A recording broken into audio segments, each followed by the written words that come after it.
Yeah, because we were at Elise Bettenberg.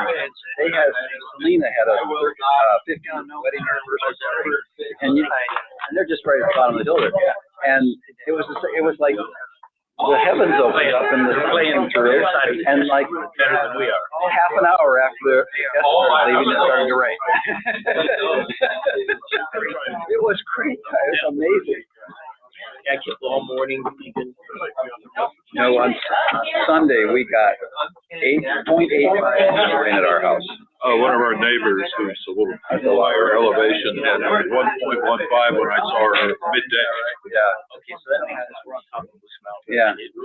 Yeah, it was really coming water down. flowing down the Yeah. I like the use of LEDs.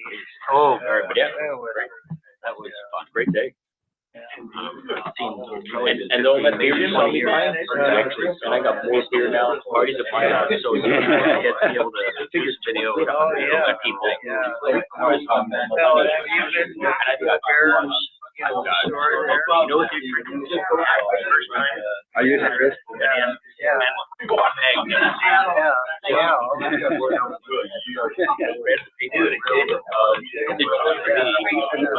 I'm very That's true as well. Maybe we'll let them talk right after. Right. They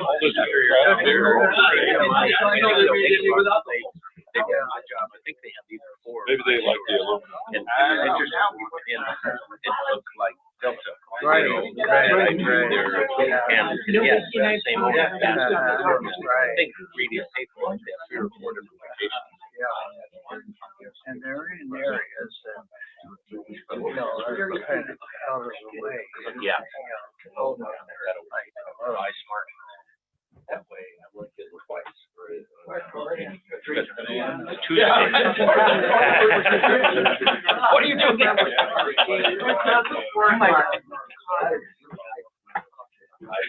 Plenty of time. It just doesn't fit. Oh, boy. Okay, well, in the interest of time, let's get started. There's coffee over here for those of you that need that coffee to stay awake. I guess I should. That just starts right in. Whoa! Didn't even pull a punch. You want that? Mike's in the room. No dancing around. You should apologize. We advertise this as bringing in somebody famous, but we actually do have Dr. Mike Sfraga with us. And Mike, we're all very, very happy to have you. Nice, I can hear that. Mike today is director of the Polar Initiative at the Wilson Center. He previously served as vice chancellor of the University of Alaska Fairbanks, as faculty member, department chair, and associate dean of UAF School of Natural Resources and Extension. He is a Fulbright scholar. Go figure, huh? And I got up early for this, as did you. He also served as the co-director of the University of the Arctic's Institute for National Policy and is an affiliate faculty member at the International Arctic Research Center at the University of Alaska Fairbanks. So, Mike, we are very, very glad to have you on the floor. Thank you very much. It's nice to be among friends. Well, after the clap, I should probably leave now. So I'm glad this is not formal. Jim, thanks for having me. It's nice. First of all, it's nice to be home. It's nice to be among friends. It's nice to be out of DC for a while because that's a whole different thing going on.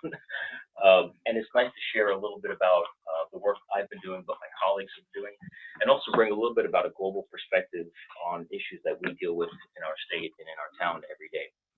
I'll qualify everything by saying everybody in DC knows that I'm from Alaska and Fairbanks. I wear the Alaska pin everywhere I go, and mostly every slide, every opening presentation I have has the state of Alaska superimposed on the U.S. Good morning. Has the state of Alaska superimposed on the U.S. and I'm always amazed as to how many people have no clue. Still in this day and age, have no clue. So we just start off everyone like that. I won't do it here. I won't do it here because we all know what that looks like. But it's nice to be able to communicate to DC and others the importance of Alaska and then the Arctic. But it's also nice maybe to bring back some things that I've been working on, others have been working on, just to inform you all about what's happening. I know there's a title to the program, but I thought, based on some recent briefings, I would just go a little astray of the title and add in some things on China, Russia, some global perspectives. You know, we'll see where this takes us. We have 4 hours, is that right?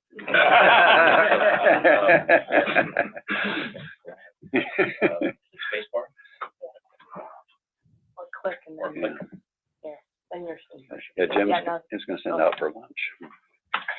Okay, so I'm asked, what's the Woodrow Wilson Center? I'm not going to go through this, but the Wilson Center was chartered by Congress, so we're the nation's think tank. So that means everything from the administration to Congress usually calls upon the Woodrow Wilson Center to brief them on, you name the issue.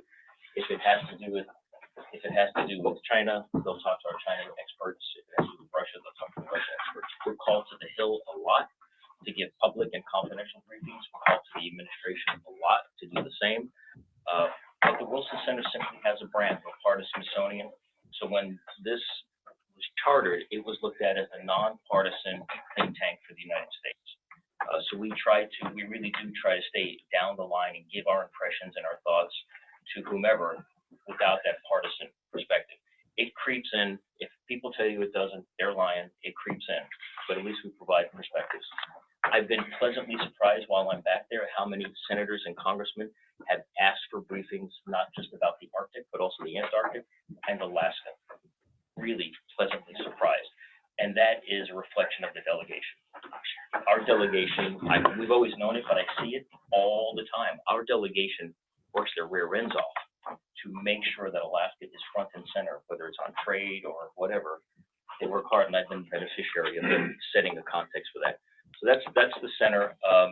The numbers mean something to those of us in the think tank world. Out of 7,000 think tanks, the Wilson Center ranks fairly well across the world and in the United States. So a couple things going on here. One, I like the polar projection. I use that a lot. It gives people a better perspective of what's happening. But the left-hand column are a lot of the things that me and the team that I work with focus our days and nights on. And those things shift a lot. We've inserted North Korea.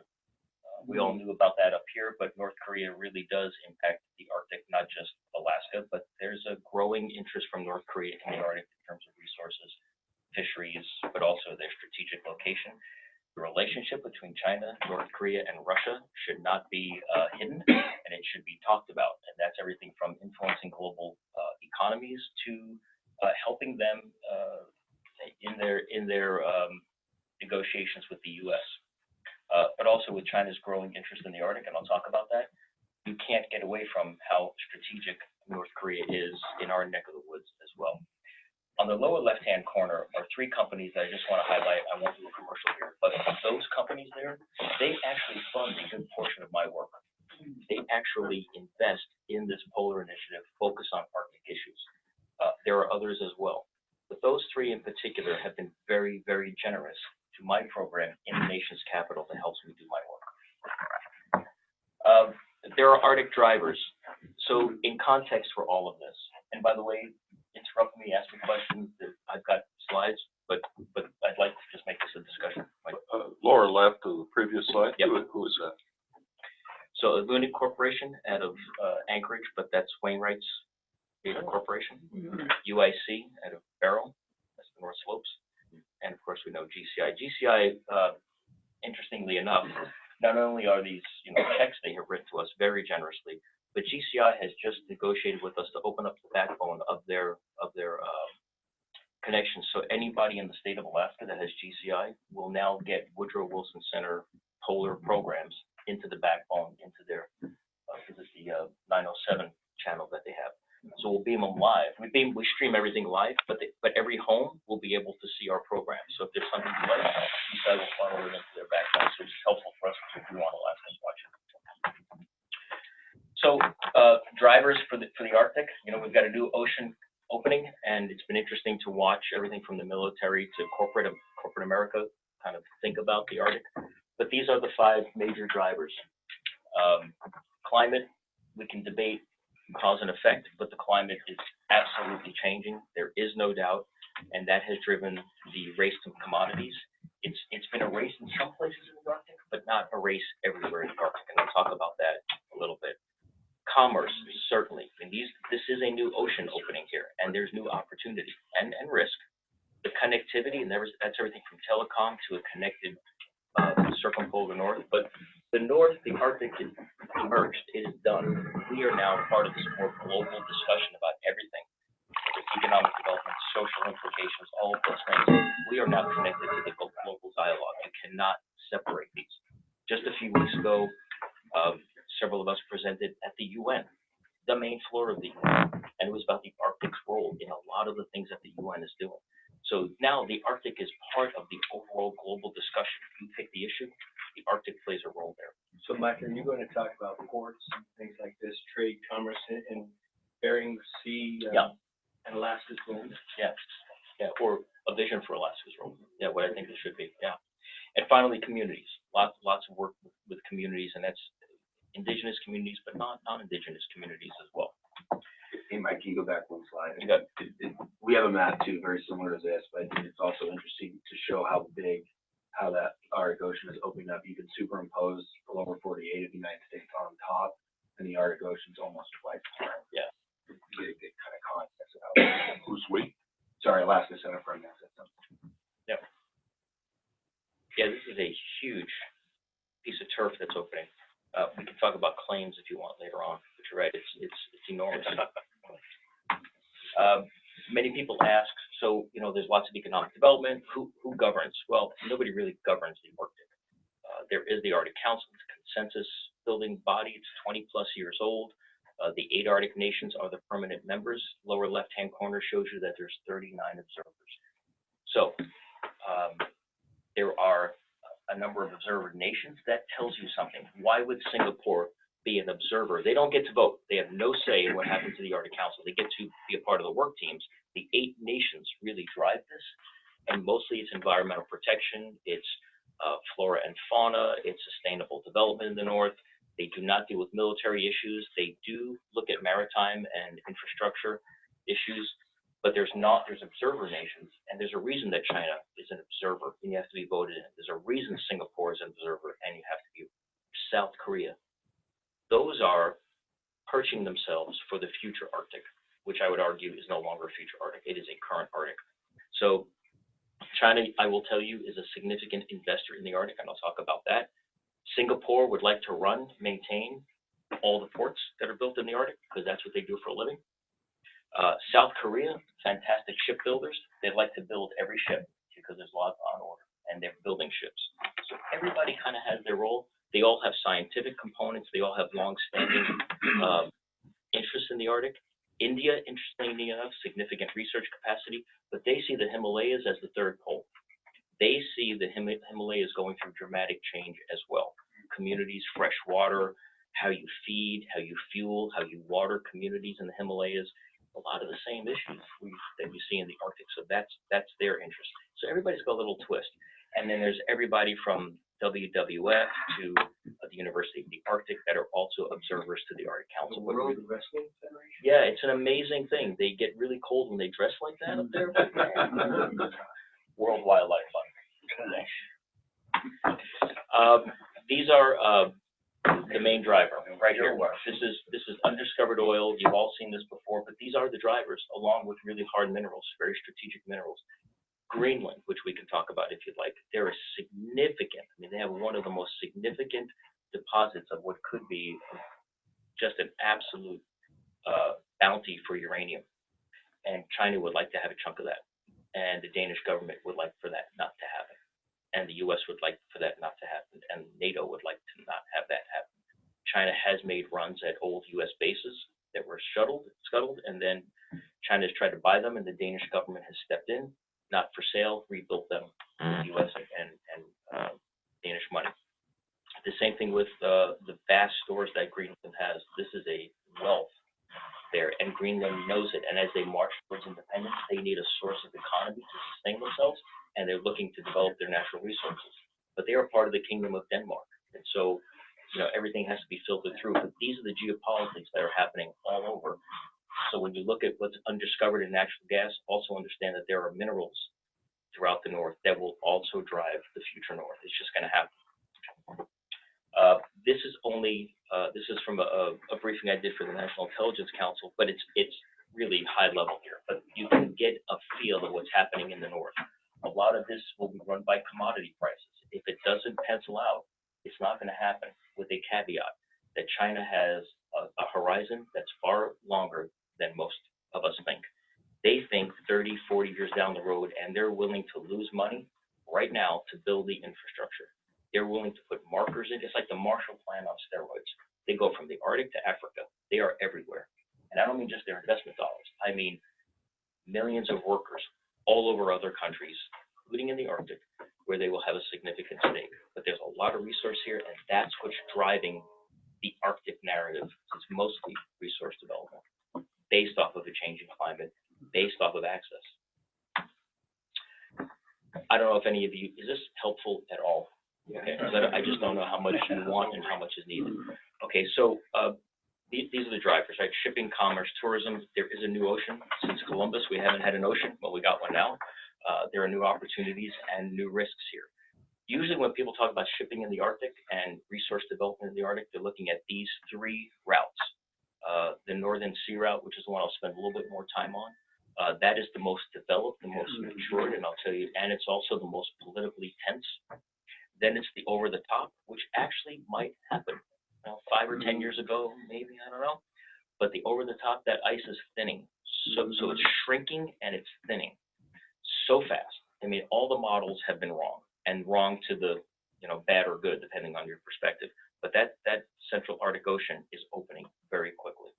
And then the Northwest Passage, the fabled Northwest Passage, which is problematic and will be into the future because it's so difficult. You're talking about an archipelago. You're talking about Canada sees this as their internal waters. The U.S. does not recognize that as internal waters. They recognize that as international waters.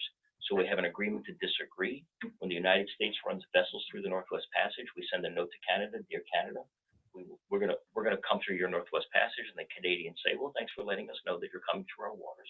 And the U.S. responds by saying, no, we're just gonna go along the Northwest Passage, and we agree to disagree, and the vessels go through, and that's been okay for now. That may not be like that too long, because that wealth of resources up there, from diamonds to oil and gas, is significant. I can't imagine there'll be a conflict with Canada. It'll be negotiated in the courts, perhaps, but navigable. It is, but it's really unpredictable, and perhaps more dangerous now that it's opening versus when it was solid ice that you can plow through. Is that open year-round now? No. None of these are open year-round yet.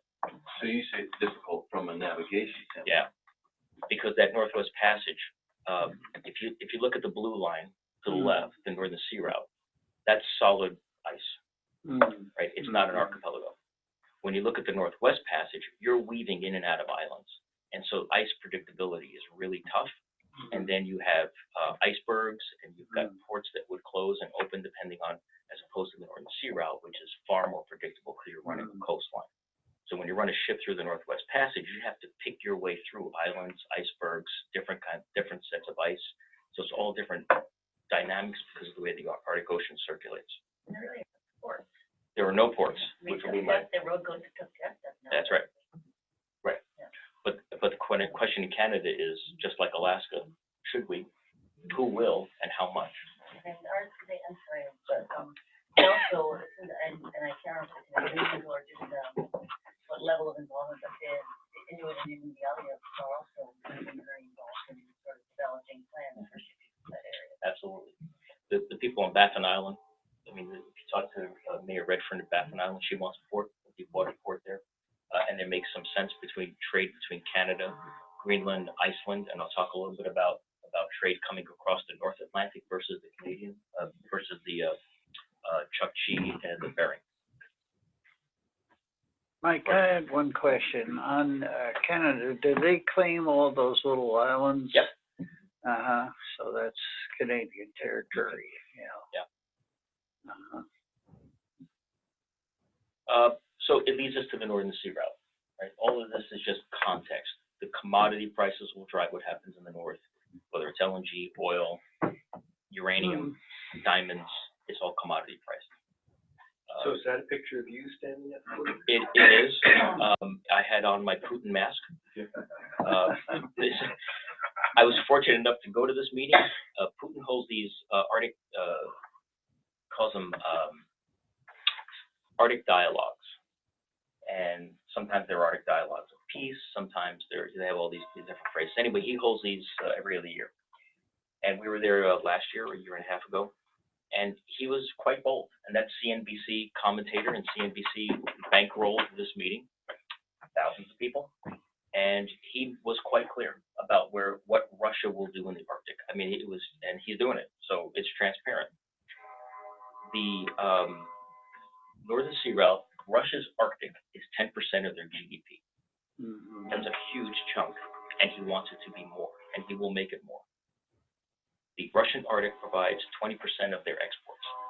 It's LNG, it's oil, it's nickel from Norilsk nickel, and he wants to grow it. And the way to grow it is to get more investment. So he's clear that that's the future of his country relies on the Arctic, and he's willing to invest in it, whether it's his own dollars or somebody else's dollars. He will invest in the Arctic. He also will secure his Arctic, and he's talked about that at this meeting and other meetings. Whereas other countries, read here in the United States, you build bases all over the world. I'm building bases along the Northern Sea Route to protect my interests, and my interests are in economic development. Yes, the people of the North and indigenous peoples, those are footnotes. My future is through the Arctic. That's where he sees it. So he's not shy about it. And when you stretch a map like I did here, and you look at the Northern Sea Route, that's half of the Arctic is Russia. So that's the big dog, and you can't get away from it. You just can't. You can't get away from it economically, politically, socially, environmentally. It is what it is. They own half of this Arctic. How far out they own, they claim all the way to the North Pole. That'll be adjudicated in the United Nations. We're not going to go to war over the seabeds. I don't think it's going to happen. These will all be adjudicated through the law of the sea treaties in the UN. But when you take a look at how big and the expansiveness of Russia, all the way from their major ports in Murmansk, which is a military hotbed, right? That's where their northern fleet is. And they have significant experience in the north, operating in the north. Their coast guards, their military, their shipping, huge, and how to build mines. Environmentally sound, not so much, but they build it. Okay, it's not much has changed since the Soviet era, aside from the business acumen says you probably shouldn't waste all that oil. You should probably figure out ways to run your commodities better. But that's the Northern Sea Route. They have a lot of experience going from places like Norilsk and Yamal and other areas, Arkhangelsk, over to Scandinavia and down to Europe, and that's how they have been feeding nickel and LNG to Scandinavia and to the European markets. They have destinational experience going from the Kara Sea all the way over to Providenia and places like that. Destinational. What's happened is the sea ice has retreated so much, and what is there is so thin, now becomes what we see, which is far more traffic in the Northern Sea Route. That's what Putin's investing in. That's what he's opened up global markets to. And that's where the promise is. It's not so much Northwest Passage. It's the Northern Sea Route. Will it compare it to the Suez Canal? No, and I'll talk about that in a minute. But that's the expanse, and he's willing to open up all the LNG, oil and gas, you name it, to global ports because he needs the cash. A lot of the year that's closed up. Correct. So the Northern Sea Route, so there's the Northeast Route, which goes over to Scandinavia and Europe. That you go winter and summer. Winter icebreakers, they've been doing that for years. What's changed here is now the Northern Sea Route, which is going towards the Bering Strait. That's changed. They have 50 plus icebreakers in Russia. We have 1.5. 2, but 1.5, because they salvage one and they fly parts down to it to feed it because it breaks all the time. But that's what we're talking about here, the Northern Sea Route and what's happening with the Northern Sea Route. That's what's changed. And I'll tell you why here in a minute. Mike talked about adjudication. What's the time frame on those? So claims, the Norwegians and the Russians have submitted their claims to the UN through the law of the sea treaty. They've done it legally, scientifically. So all the countries, including the United States, and we have not signed the law of the sea treaty yet because we have other concerns about it. I think it's us and Iran that have not signed it. But you have to seismically, and countries have been doing this now for decades. You take your seismic ships. We've been doing it. The Healy's been out doing seismic surveys north of Alaska, and you have to prove scientifically that the seabed is part of your continental all get involved and you don't want to hear the process. But anyway, there is an adjudication. There's a group of experts, judges, who then look at the scientific data and say, yes, you have, beyond your economic zone and your 200-mile limit, you have claim. It's part of your territory all the way out to X. The Russians have claimed all the way out to the pole. But other countries have claimed, well, there's some overlapping claims. Nobody's going to go to war over those. Those will all be adjudicated because there's so much turf out there. The country that has the most to win is this country right here because they own so much of this turf. But all the 8 Arctic nations are all surveying or in the process of surveying or have surveyed and are preparing their claims, all to be adjudicated in the international courts. So can we make a claim if we're not a part of the law of the sea? We can try, but there's lots of reasons why we should. There's lots of other reasons why we should be a part of the law of the sea. Because the law of the sea just isn't Arctic; it's Indian Ocean. And we just say that the ocean is navigable to everybody and should be. They're very significant concerns about having the UN tell the United States we can't have freedom of navigation X, Y, and Z. Mike, I know China's building some icebreakers, or how many do they have right now? They have one, and I'll show you a picture of it. They got another one in the hopper, and plans for many, many more.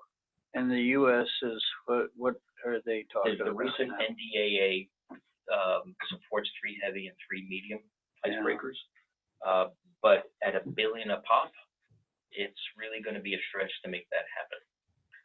But we got to have, look, just for sheer Mike's opinion, but when I'm asked my opinion back there, I say this, it is absurd that this country does not have icebreaker capacity for the North and the Antarctic.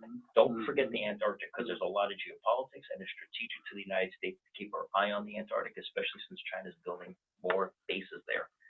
And China's bases in the Antarctic are connected to their bases and their efforts in the Arctic, which are connected to their space program. All one thing. So, it's not just about an Arctic shipping route. It's not just about a particular area. To China, these things are all woven together. And Roger, this will all fit into some other things I'll show you in a second. Yeah, Gary. Like, while you have that view up there, could you give us an approximate location of where the Yamal LNG plant is? And Bering Straits is there. It's way over there. Yep. How many miles is that? I don't know. That's a great. It's like the We continental do. US. It's like 3,000. Oh yeah. 1,000 miles. 3. Yeah, it's a long way, Gary. That's a great question. I don't know the exact miles. So the part that I'm focused on, Gary. So now this is Norway, Sweden, Finland. This is Russia, Murmansk, Novaya Zemlya, which, just remember this for a moment. Yamal's in here. Remember Franz Josef Land as I go through this. Okay, this is just the part that I'm talking about for Yamal and related areas. But that's oil and gas, but it's also militarily important to Russia, and we should be cognizant of that. So there's Yamal. There's one plant right now that's flying, and that's a Sfraga plant, 17 million metric tons of LNG. Just that plant capacity every year. That used to be, down the road. It's happening today. And you can take, so I was asked, which is open in the summer, which is open in the winter. Right now, you can go from Sfraga or any place from that area in winter and summer and make it all the way over to Norway, Sweden, Finland, and then down to Rotterdam and to international markets in Europe. That's happening now, whether it's nickel or LNG. The new deal is the summer routes. That's the Northern Sea route. Summer for now, but perhaps winter not too much further. It's unpredictable, but the way in which the climates are changing, you could see this with heavy icebreakers happening in the winter as well. Mike, any implications with the floating nuke plant that they're shipping out now? Yeah, I think a lot of implications. What are you guys seeing? We're seeing lots of concerns about a floating nuke plant in safety, environmental capacity, and the unpredictability of this ice. Just because it's open doesn't mean it's open all the time, and it doesn't mean it's predictable. And icebergs do bad things. There's experience. New plant. You're So this is, brand new and brand new. We got 2 nuclear, what is it, 30, 10, 210s, 220? I forget that, it's big capacity. And more interest in more of those. Yeah. So that's what we're talking about here. So Gary, the bearing is off to our upper right. And you'll see that that route goes all the way down, and it goes all the way down to Asia. So just a couple of years ago, maybe 3 years ago, I was using artist renditions for some of the work in the north. This is no longer an artist rendition. This is the Sabeta plant on the Yamal, one of 5 or 6 that are coming, and more will be developed on the Yamal. Yamal is rich in natural gas. I mean, it is everywhere, just in that area. All of Russia is rich. But this is significant investment. This is happening today, all year long, in the Yamal. And so when I think about our state and where we are, and then I think about what's just happening in that one part of one country, and it's happening all around the north and in the South Pacific and everywhere else, we as Alaskans have to be cognizant of what else is happening around the world. Who's investing there? So thank you for that question. So the question was, who's investing in that? Because Putin has been sanctioned by cash, but also technology. Welcome to the relationship of Russia and China. That's what this is. This is 20+ billion, probably 30 billion that we could find, which means it's more, of Chinese foreign direct investment for the ability to get the LNG out and also get a % of the take, right? So that's investments, and this is investments right into the Russian-owned oil companies that we don't have any contact with, we're cut off from, all of those things. But this is not make-believe. The future Arctic is here. It's now. So that ship is filling up with LNG. What's interesting with this complex is it's far bigger than is on this slide. What's really interesting are the 3 ships you see in the distance. So if you look close, there are 3 ships parked out in the distance. Oh, yeah. In the ice. It's now, you now can do this. It used to be not, you just couldn't. But there's icebreaker capacity around this. Putin has invested significant money in their port system, in their icebreaker capacity, in their search and rescue, in their ports of refuge. They have built out the Northern Sea Route. It looks nothing like Alaska and Canada. Nothing. This is, they really are doing it with Chinese foreign direct investment. And it's happening today. And this is what some of it looks like. And they will continue to build. We have one of those. We have one of those. Yeah. A little smaller. We still have one. And remember, this is one. Ours is importing. This is exporting. And this is just one plant on the Yamal of 5 or more planned, just in that one area. So, just a close-up. I love the no smoking sign. But they're doing it. Summer and winter, it's happening. So when you think about Putin, his interests are protect the Northern Sea Route. So when you hear this narrative about Russia buildup, it's real. It's not fake. It's really happening. It's to project force. It's to revitalize the Soviet era capacity that they had, but it's modernization. This is on Franz Josef land. When I said remember that slide, that's on Franz Josef land. That is, in terms of distance, a stone's throw from Svalbard, Norwegian territory, a NATO ally. That's not just an air base, it's a listening post, it is a this is high tech. And Putin has invested a boatload of money along the entire Northern Sea Route. 20% of his exports, 10% of his GDP, and he wants all those numbers to go up. So he's backing it up with fighters, with listening posts, you name it. It's a big part of his future. So when you see Senator Sullivan, I use this all the time, at a Senator Sullivan's office. When you think about, now, you could do a lot with images. You can make them look really scary or not as scary. But those are all true. That's stuff really there. And we don't have much. We have capacity, and we have expertise, and we have, technology on our side. But they have, when you overlay the Sea Route with their military capacity, this is not just sort of let's do it. This is very much strategically planned to do it. So when I said before, if you just remember Franz Josef Land, that's here, and this is Svalbard, part of Norway, our NATO friends. So the Norwegians are are hawkish. When you get Norwegians and Russians in the same room, it will be a lively discussion because the Norwegians are fed up with flyovers from the Russians and submarines, and we're back to that game under the ice again. It's happening, and in the air, and on the ocean. So the Norwegians are really hawkish because their turf butts up right against Russia. Finland, as always, is in the middle, and Sweden tries to stay kind of. But NATO is in the game now. In fact, at the end of the month, I'll be facilitating a meeting in Stavanger, Norway. These are for the Munich Security Conference to talk about NATO's role now in the Arctic vis-a-vis Russia and China. The base on Greenland, is that ours? Greenland is part of the Kingdom of Denmark, part of the alliance, part of us, which is why Kingdom of Denmark, the United States, Norway, all the allies get really tight when China tries to do the following. The U.S. and Denmark scuttled one of the old bases during World War II, said no longer needed. China said, that's great, it'd be a great place to put a resort. So the Kingdom of Denmark stepped in and said, we've rethought this whole thing. We really think it's a strategic base, so they're revitalizing the base. Was that Thule? No. That's Thule, yes, right there, yeah. The other bases that we have, they're both small ones, yeah, exactly. So none of those things. So the Chinese have looked for investment in an Australian company which has was holding mining rights to what could become a rather large uranium deposit. So that's being watched very carefully. The Chinese have tried to buy and have bought turf in Iceland. And if you think about the Arctic and where Iceland is, so they're quite active in trying to, carve out turf in the north for their own interests and diversify their own portfolios. Hey, Mike. Yep.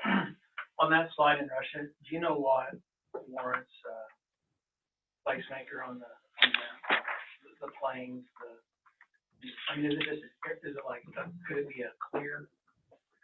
It could be clear. It could be airstrip, or does it mean there's it could be an some airstrip, significant level of both, personnel? or a listening post, or a backup.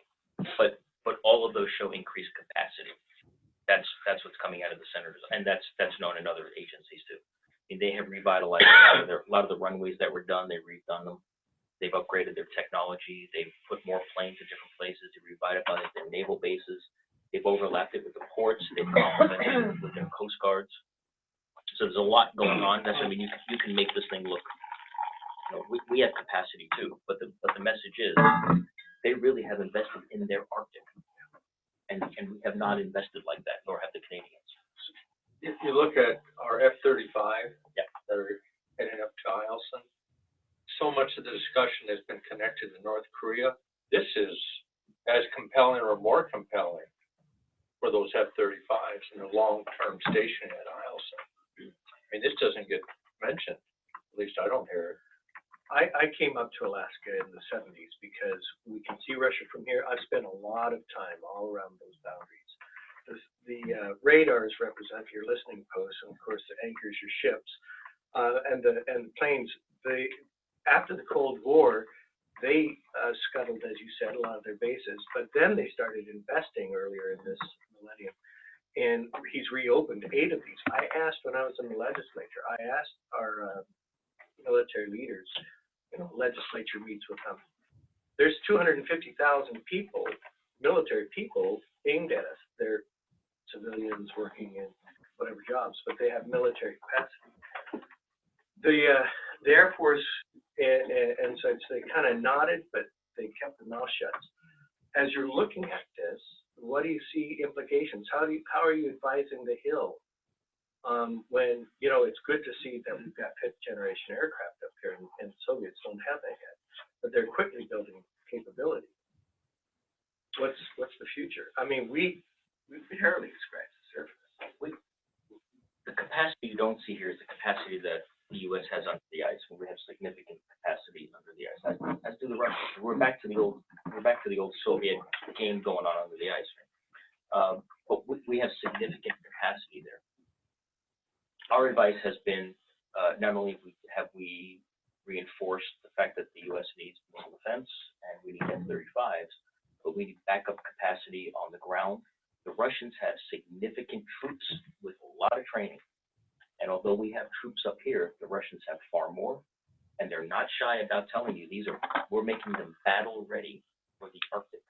Not just, like a Wainwright comparison, or, they're talking about full blown across their north. Now, there are 150 million, 156 million people in Russia, so they're stretched for 350 million. But they have invested, and they'll continue to invest. So even though our quality and our technology and all those things might be better, we simply need, in my opinion, not just Coast Guard capacity. We need some port capacity, and we need better capacity boots on the ground.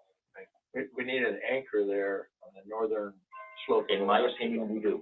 I think we need several anchors, for not just ports, not just Coast Guard, but, Port Haven, but also Navy and senators and others.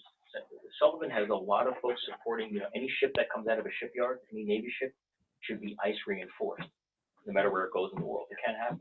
So even if you not get icebreakers, at least you have some capacity, more than we have now. The Navy's up there in the summer, but summer's not much of a deal. Mike, in a prior life that Representative Davies and I lived, in the early 2000s, there was a big dust up in Juneau about the Wrangell Island. Yeah. And it was support for it, and it was a federal thing, but it was couched in national security. So are the Wrangell Islands on that map? And two, is it still significant, who controls the Wrangell Islands for the United States? So Wrangell is off here.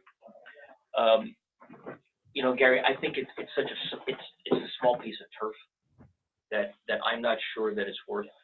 I don't think it doesn't turn the dial. The other capacities that they have are far more, and I don't think it does. We can get to places we need to get to.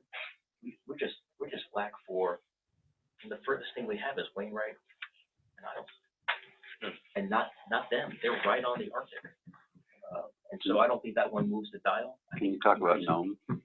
Nome. To me, where do you see that in the future there? Nome.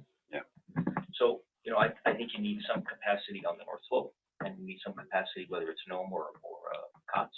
You need something along that barren. And I would vote for that, along with building out Dutch as well. Well, and they're paying for that with the commercial interest. Every icebreaker they've got is hired to, whenever a boat goes over the northern passage, right? They have to have that icebreaker. So commercial interest in Alaska could help pay for buildup if we use the Russian model, but that's how they're doing it. And because there's commercial interest, then it forces military interest, or it accommodates military interest. And here's the big difference here is that Russia has commodity. I mean, they actually have a functional business model going on in the North Sea route. We don't, right? Alaska and Canada, we just don't. Our oil was coming down the pipeline, where Russia's putting it into ports and then shipping it on the water. So there's no impetus to build ports in the north unless you're developing, or it's a search and rescue, or what many of us have advocated to people on the Hill, which is a multi-purpose port. So if you put something in Nome or COTS, is it Coast Guard and also Navy base and also commerce and likely, because you need all of that money infused in that, right? And then you can get resources to market, and then you can have, look, there's going to be an oil spill in the Bering Strait. It's going to happen. There's too much traffic. It's going to happen. There's going to be a ship astray, and where you need to get to it. And right now, our Coast Guard can just get there in time to watch it sink. Think of the Russians. I mean, there's an Arctic Coast Guard forum, all 8 Arctic nations. I know I've used that before. It's not a pleasant sight, but it's true. I mean, we can get there just in time to not do anything. But there are 2 places where the Russians and the U.S. actually work functionally. That's our Arctic Coast Guard forums, and in the Arctic, and in the International Space Station. 2 places. They talk almost all the time. Coast Guards of the 8 Arctic nations, because of the tyranny of distance, talk all the time. Interoperability, there's actually a very good relationship among them, and the space station, and in the Arctic Council. But I think any port that happens in Alaska, I mean, look at the economies. You're going to have to leverage federal, state, and private industries, any of these kind of ports. Or you allow China to give us foreign direct investment like Putin did and buy your port for you. Don't know if we want to go there. Potential Canadian ports? Potential, but it's the same discussion with them. It is almost exactly the same in Canada. It is so remote, so hard, so difficult. And they're even smaller. And they're even smaller, and commodity prices drive it. The diamonds to oil. If the commodity price is there, they'll do it. But it's the same issue and the overlapping issue of devolution going on in Canada. So Nunavut and other territories now evolving from the federal government, and who owns that resource, who can get to it. So Canada is far more complicated. It is like a Russian nesting doll. It's just lots of issues and issues and issues. But this is the North that we're talking about. When we talk about our LNG, all of these things are happening that impact our commodity price, our availability to get port. We can't match Sabeda. We got a boatload of natural gas up there, and we could be on the markets, but it'd be a boatload of money. And understand that that's already functional, and they have icebreakers and ports and infrastructure to support it. I'm just watching time. How much? When everybody's gone, I'm more Usually I keep talking and they They're already gone. So I want to overlay. Is this helpful, by the way? Oh, yeah. Okay. So let me overlay China. So I spend a lot of time on China. At the Wilson Center, we were expected to, before the day starts, to read briefings and read certain newspapers and get our info. We also get briefings from others. We spend a lot of time on China, so it's not just our experts. Even though my area is the poles, the Arctic and the Antarctic, and now a new program of global risk and resilience, which looks at China and terrorism and national security. But we're expected to know the other regions as well. Not as deep as our own region, but we're expected to know what China is doing in Africa, what Boko Haram is doing in villages and terrorizing communities. So we're expected to know far more than our areas. So China, with their One Belt, One Road, I'm sure all of you know the Belt and Road initiative that Xi Jinping, now president for life, has put forward. It's easy when you're president for life because you can kind of control stuff. Longer perspective. Yeah, you can get to. It's good to be the king. But their Belt and Road started out as everything back to the Middle Kingdom. There's China in dark blue, and this is their way of funding programs and projects to connect the Middle Kingdom, their commodities, their world, to China. And they've been quite effective in buying or bonding or loaning or creating road systems that literally are going from Europe all the way back to the Middle Kingdom, and the Middle Kingdom back to Europe. It's there. They also have a 21st century maritime Silk Road. This is through the Suez Canal. They're feeding Africa, and just keep in mind the Horn of Africa, because I'm going to get back to this for 30 seconds, but this is a really important narrative for us, and I'll end it with that.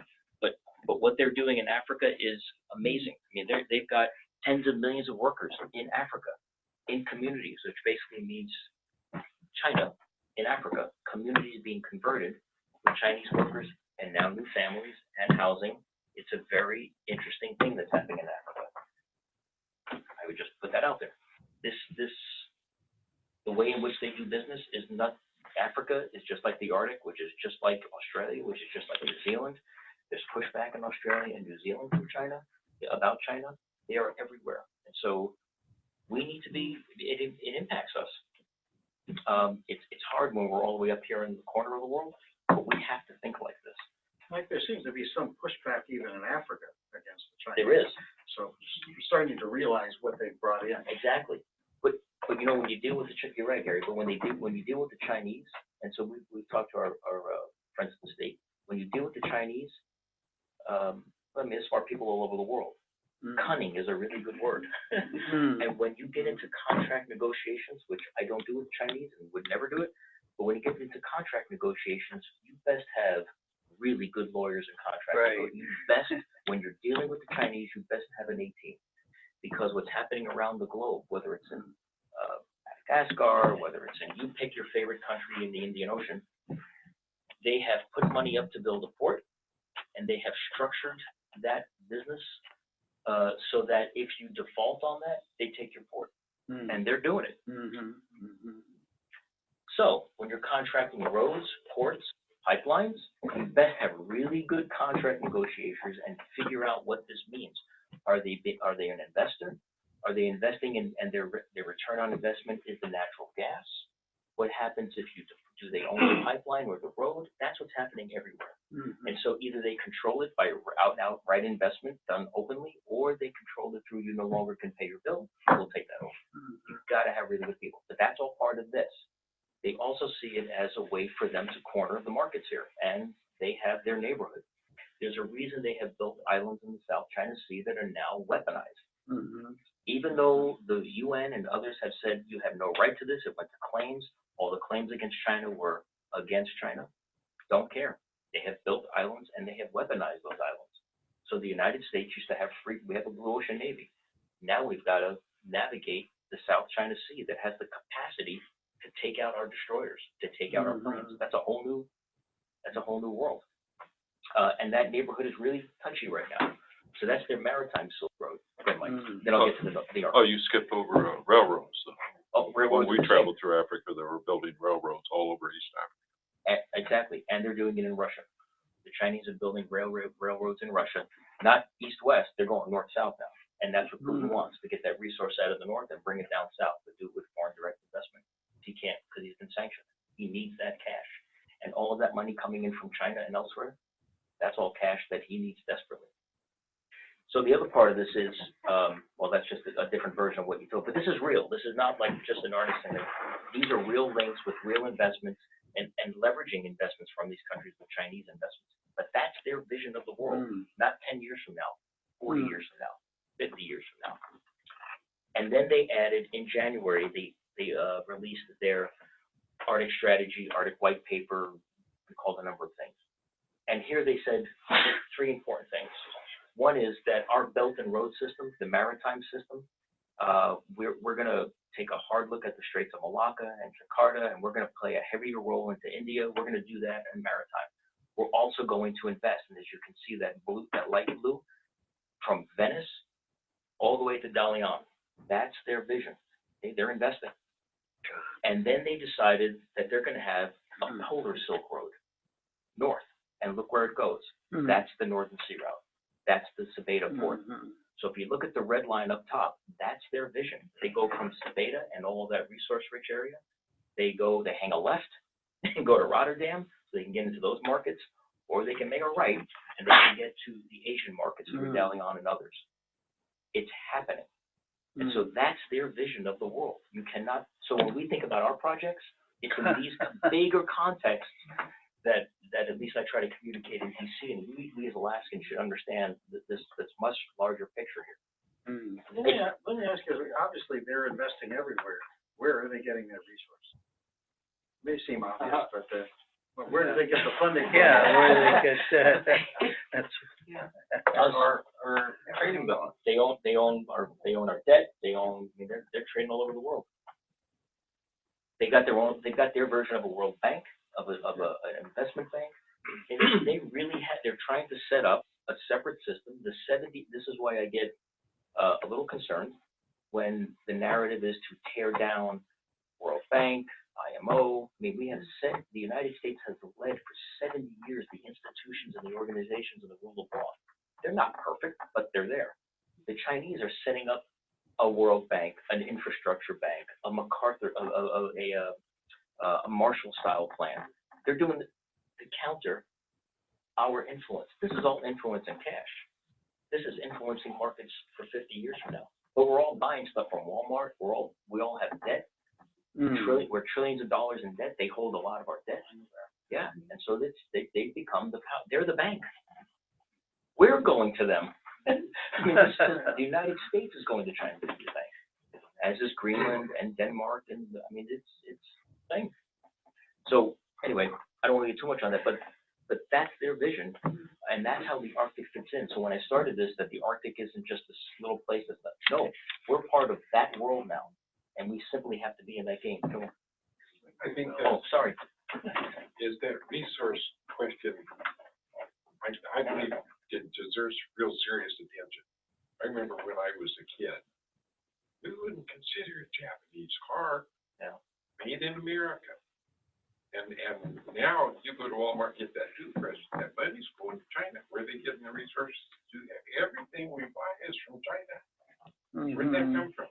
What's it going to take to reverse it?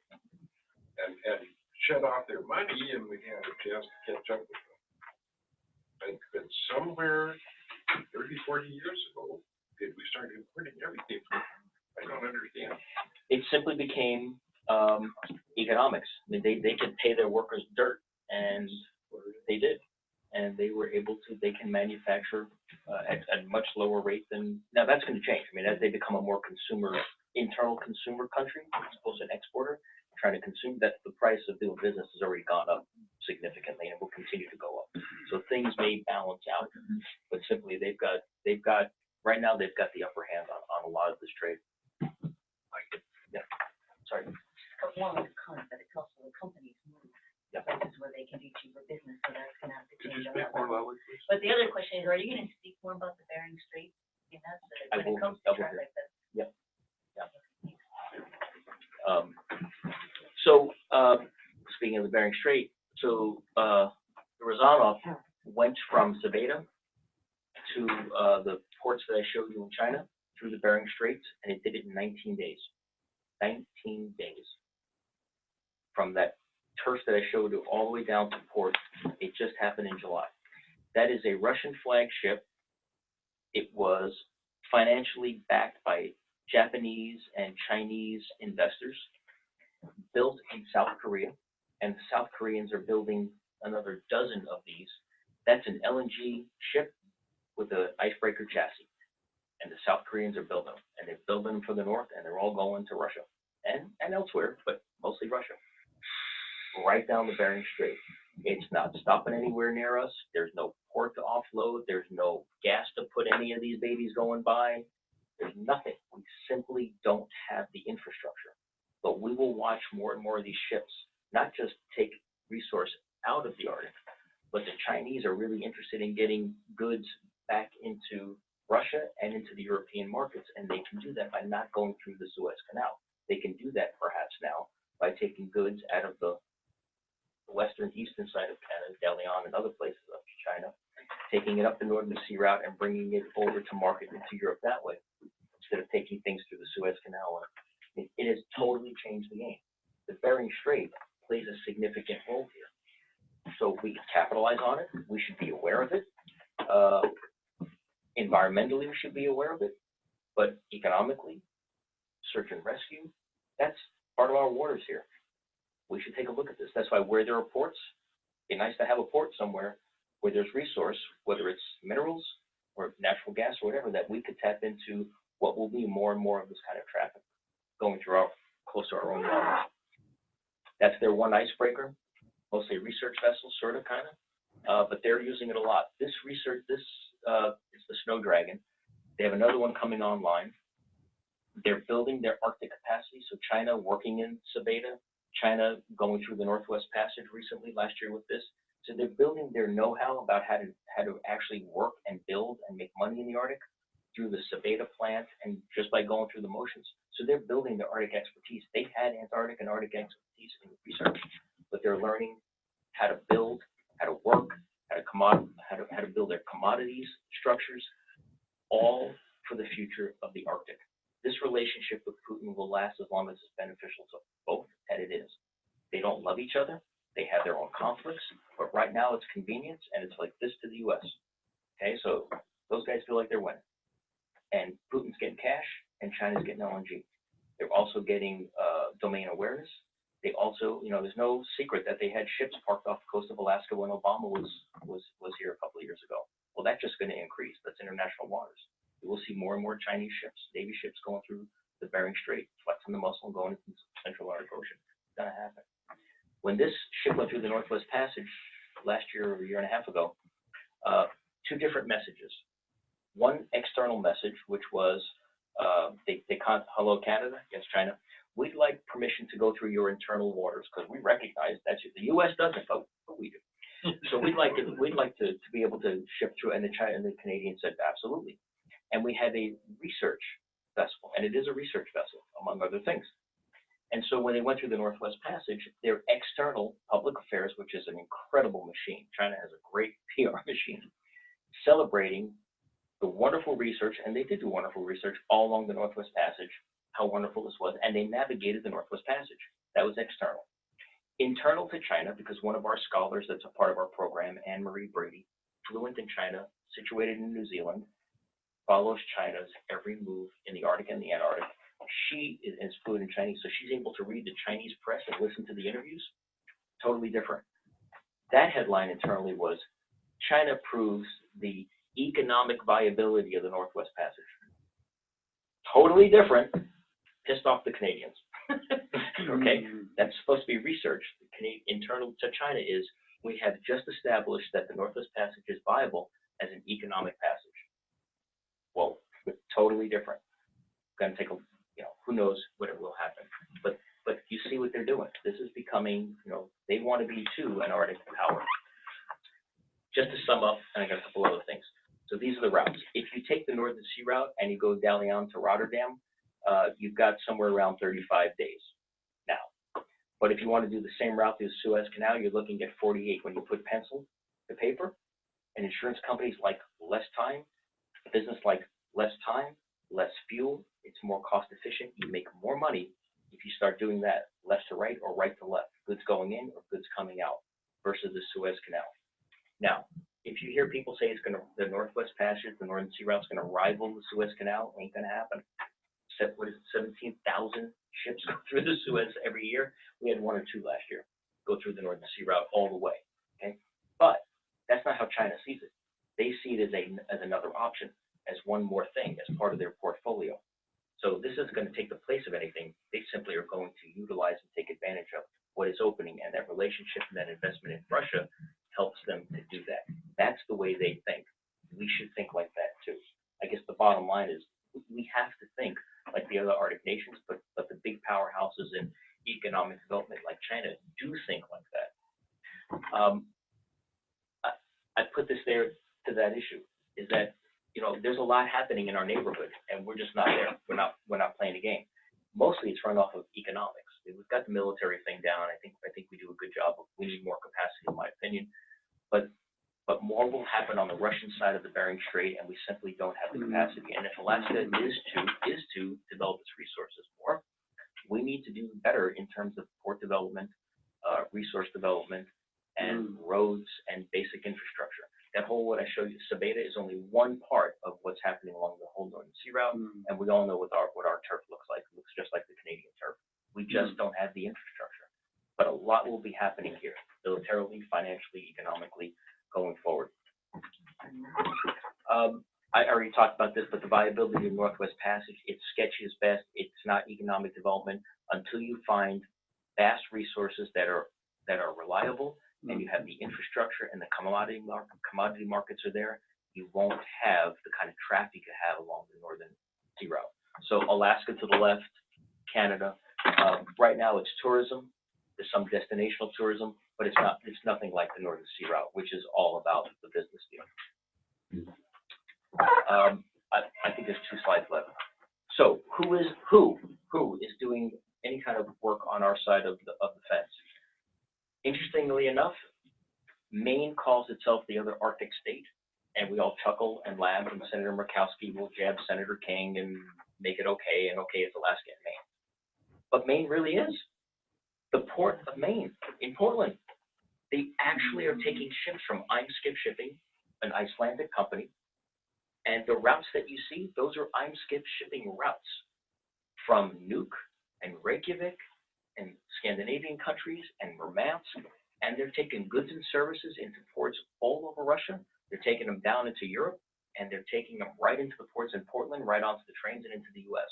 We're also taking goods out of the U.S. and shipping them back that way. It's actually happening, but it's happening in Maine, not in the 907 area code. Interesting.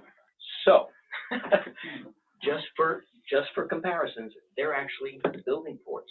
But Maine, as a state, made the decision to invest for the Arctic's future. So when Greenland talks about a port, they're thinking port in Nuuk, hooked to the port in Reykjavik, hooked to a port maybe on Baffin Island, hooked to the Canadian coast. That's how they're thinking. They're starting to think long term, and the Chinese are happy to help them with that. Not so far yet, but it's getting there. It's only be so much longer until the Chinese money starts working there. What level of investment is no China in Maine? For that. I don't have the number, but I can, yeah. But it's all public. I mean, that Port of Maine is go back over 10 years, but it's King. It's been King pushing it, and the governor. Their governor really pushed it. I mean, they also had infrastructure for, and they put the fast Correct. iron works that was, They do. they were there, you know, building warships, so they have capacity. But we simply don't have it. Yeah. Yeah. But they've just leveraged it. Like, Yeah. we orient me to that map real quick. Oh, sorry. Yep. Here's Portland, Maine. Here's Greenland. Okay. Here's Iceland. Scandinavia. Murmansk. And then the markets in Europe. Yeah. It's that polar projection only with dollars behind it. But this is real. I think there's one slide left. So we asked the Center for Naval Analysis, CNA, they do great work. What does it look like for foreign direct investment? And you just gave them some Arctic states. The numbers look big and look small, but it gives you an idea of what they're doing. So in Russia, it's 194 billion, 2.8% of their GDP is coming from China. A lot of that's up north. Very small percent for the United States, 1.2%. The big one, I guess, for me, which was telling, is Greenland. The money going into Greenland hasn't gone there yet, but China has. It could be as much as 11 to 12% of Greenland's GDP if Greenland, the Kingdom of Denmark, allowed China to invest in the programs that they want to invest in. That's huge. And if you invest, you influence. And that's part of all of this. You see Iceland up there at 5.7%. That was very purposeful by former President Grimson. He really has courted the Chinese money there, and they really are investing in Reykjavik and other places in Iceland. So when you think about, again, I think about us here in Alaska and what's happening in the rest of the world. You know, China's quite active financially, socially, politically, not yet militarily, but they certainly are. They've put a lot of money and they will have a blue ocean navy. Give them another decade, 15 years, they already have a pretty formidable navy very quickly. Okay, two more things. China, Europe, railway. This is real. It goes from a town just northeast of Helsinki, Finland, and they have invested and have had others invest in a rail system that goes right across Europe into ports into China. And they have designs on the port of Kirkenes all the way down the length of Finland. There's talk about building a tunnel between Helsinki and Tallinn, and they'll go right into Latvia, Lithuania, and right back into Poland. And this is how they're thinking. That's all goods and services. A lot of technology, actually. Finland has got a lot of high tech that the Chinese are interested as well. So I think this is the last slide. So our camp on the right, that's the Combined Joint Task Force for the Africa Horn. That's our base there. That's significant capacity in Djibouti. And there's a reason that we're on the Horn of Africa.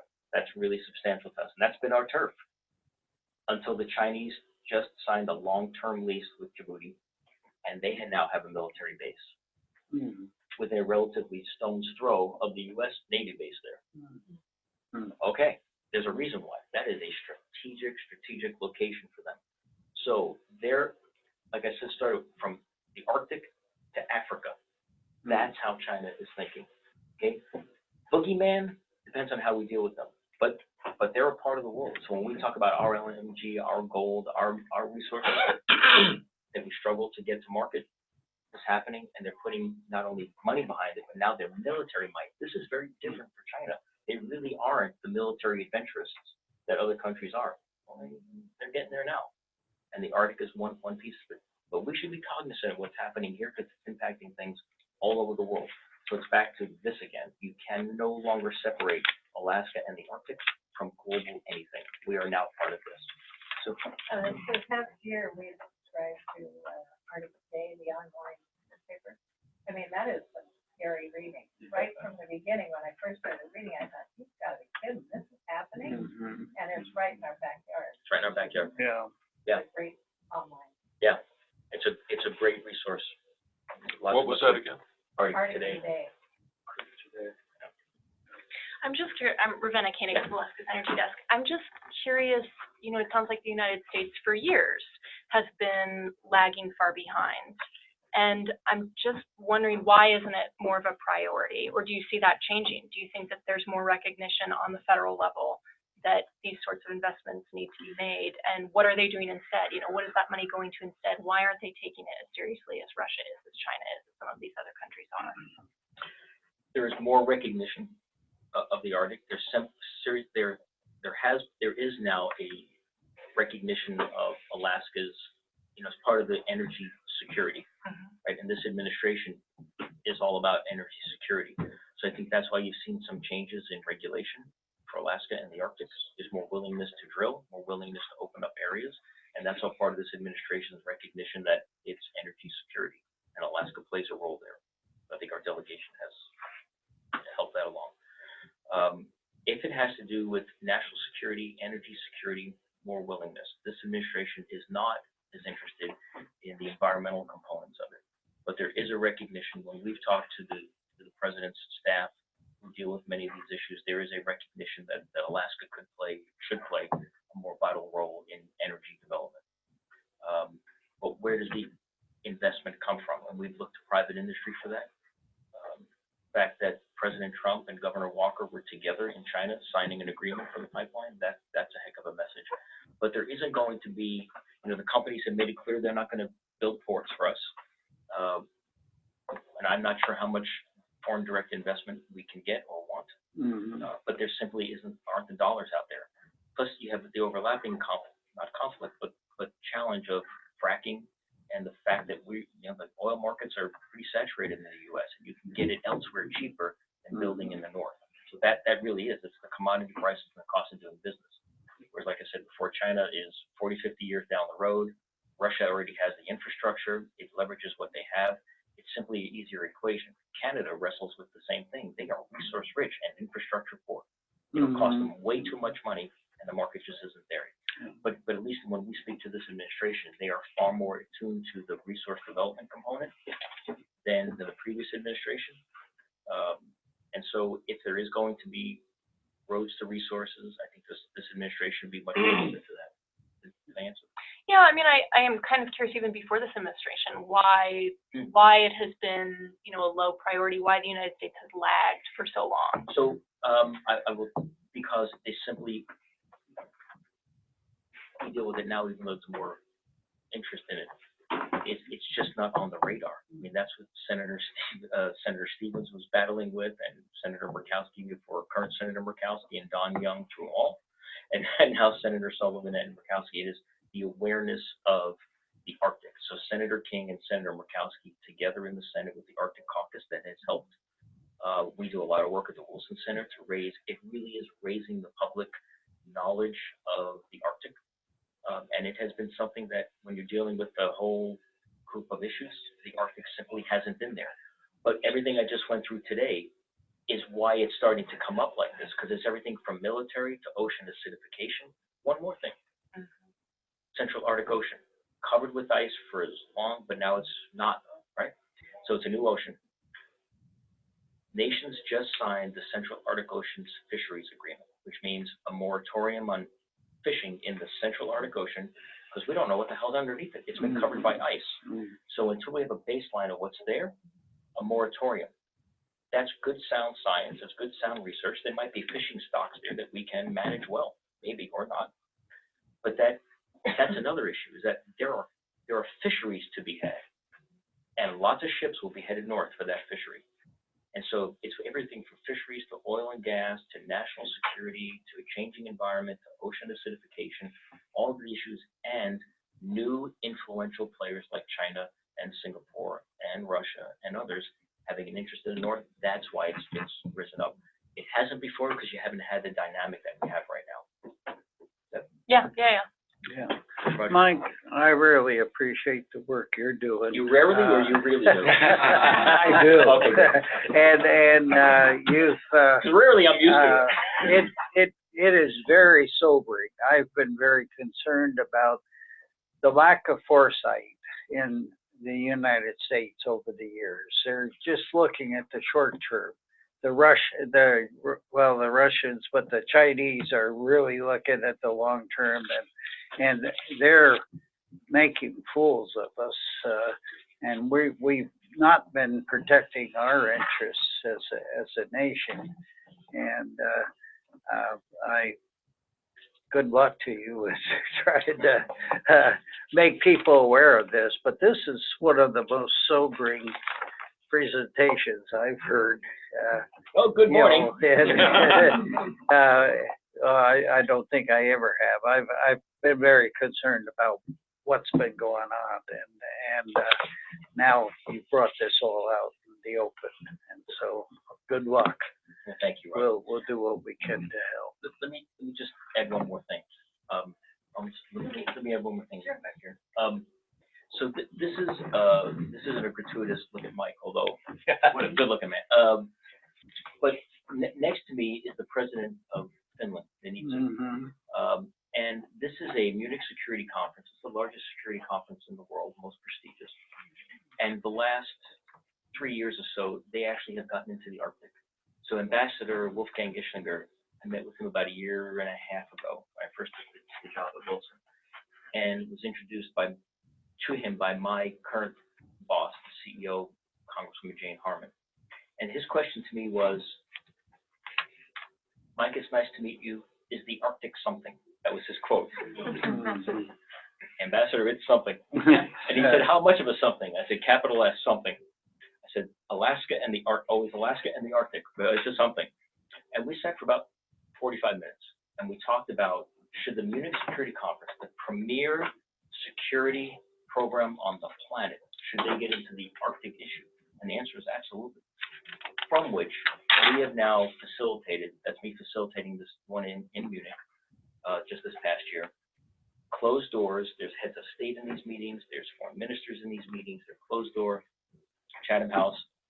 What I can share is the fact that the Munich Security Conference, in fact, does believe that the Arctic and Alaska it's a something, it's a thing, and it's a security issue. These are national security issues. And that's just not about turf and boats, it's about energy security as well, which is what I wanted to share with you. Because later this month, I will facilitate another one of these meetings in Stavanger, Norway. Stavanger. Yeah, thank you. I call it Stavanger because I'm an American. Yeah. When I'm there, I say it right. I hope you say yeah. But this is an interesting thing. It's a combination of Arctic security during a 5, Hayden will speak there. I mean, these are high level. Both about Arctic security, energy related. What's the energy equation in the Arctic, and how does that play into global security? That's substantial. This meeting was co-sponsored by the Wilson Center, Munich, and NATO. So NATO is developing their own Arctic security plan. Our own Air Force is developing an Arctic strategy as well. So again, we play a significant role here, and it's risen to the level of, you get a Benjamin Netanyahu, and you get our administration speaks at these events, but to have the Arctic be now a part of it, and Alaska in the room, helping to facilitate discussions, it's there. We are a something. It's how we capitalize on this, I think, is the bottom line. How do we capitalize on global markets? How do we situate ourselves for investment? What's our role in the energy equation? What's our role in a new ocean opening? What's our role? And how do we play this against the China, the Russia, the Singapore, the Norwegians? They have a very, very tech-savvy industry in oil and gas and other areas. So how do we go up against this rich state that we have? How do we fit in these global economies? Got to have the investment for it. And I'll just leave it at that. That's all I got. Sorry. No, For me, I wouldn't applaud for you. No, I appreciate the perspective like that. Thanks. I also appreciate it. My background is marine mammals, actually, and the Arctic. First time I went to sea, I sailed to Greenland in 1981. So I have that view. So I look at this and I think about the ecology of the areas and the impact. And just a couple things that your question made me think of, and your response made me think of that even prior to the International Central Arctic Current ban, but moratorium moratorium on fishing that the US has actually had one in that area, for several years. And I think it was the North Pacific Fisheries Management Council, has put a ban on expanding commercial fishing into the Arctic for the same reasons that there's not a lot known. But I think the US has really been at the forefront scientifically in the Arctic. And you look at what's going on here in the university, and also the US led the Arctic Council, up until, when it changed hands, and Finland is now running it as of 2017. It shifted. So economically, in terms of infrastructure, and, our coastline is relatively small compared to some like Russia, but scientifically, I think we really have been at the forefront. And again, a lot of my concerns when I think about shipping through here and through the Bering Straits has to do with, the environment and looking at the marine mammals as well, and those who depend upon them, and how, the impacts they can have. And you mentioned as well as within a lot of ship traffic, and we do not have the ability to deal with that. Whether, we're looking at codes for Coast Guard or for staging for environmental or for security reasons, that we are not. Anyway, thank you. Thank you. Gary? I think I can speak for all of us in the room that when we were saddened when you left our university, that was yesterday. But today, we are proud and happy that you landed on your feet and you are where you are. This is a tremendous presentation. I'm asking you, I know you've been tethered to DC. I hope that on your dance card is to talk to Alaska, starting in Fairbanks, and the Peas and Weenie circuit that you have scheduled a visit with our newspaper and editorial board as soon as possible to get to the Rotary's chamber. We have the largest newspaper in the state, owned by a Fairbanks company. I hope that you have a chance on your busy schedule to visit with Ryan Binkley and get this in front of those people, because you have the ability, the information, and the credentials to take this message statewide. So pull yourself back home and spread the gospel, because I'll align myself with Roger's comments. This is, I think we all knew this was out there in some respect, but you pulled it together. And it's a powerful message that you need to take to our state. And I encourage you to do that. Thank you. We do have the Arctic Energy Desk here at the table. Mike Ravenna. One of the most impressive things I've seen on the Arctic is when the university briefed the Secretary of the Navy. That was incredible. The importance and the prestige that the university has on the research it does and already has done in keeping that perspective here. To the university, this is the Arctic. We need to just bring people up, show them what we have here, that it's in place, it's what we do, home. We are the Arctic state. I'm sorry, Maine, but it's the preeminent place in the world. We need to keep that focus here and show people around our nation that this is the place to do their research. Yeah, I agree. It's been a pleasure to host several programs at the Woodrow Wilson Center related to the university research, and we did went to the village and talk. We had several regarding research. So it's nice to be able to open that venue up, because Wilson is an amazing venue to attract and also project. It just simply has the brand. And so we've been working with our friends on the Hill, and of course my affiliations with IARC. So anything that I can do to help communicate the importance of the institution and the state to the national and international important folks, happy to do it. Okay. Yeah, thank you. Thank you. Our next program, next week will be, Jennifer Lasso will be presenting an employer packet. If you have employees or know of someone who would like us to know how to talk about this initiative with their staff, go ahead, you're talking about that next Tuesday. Who's gonna present on that? Well, I didn't know if I had to write it down and get it back. Hey, Mike? Sir? You need to talk to this lady right here. Okay. He's got Gavin mentioned 1421, have you read? Pretty sober. Yeah. 1421, Yes. yeah, because when you're talking about China I'm really. operating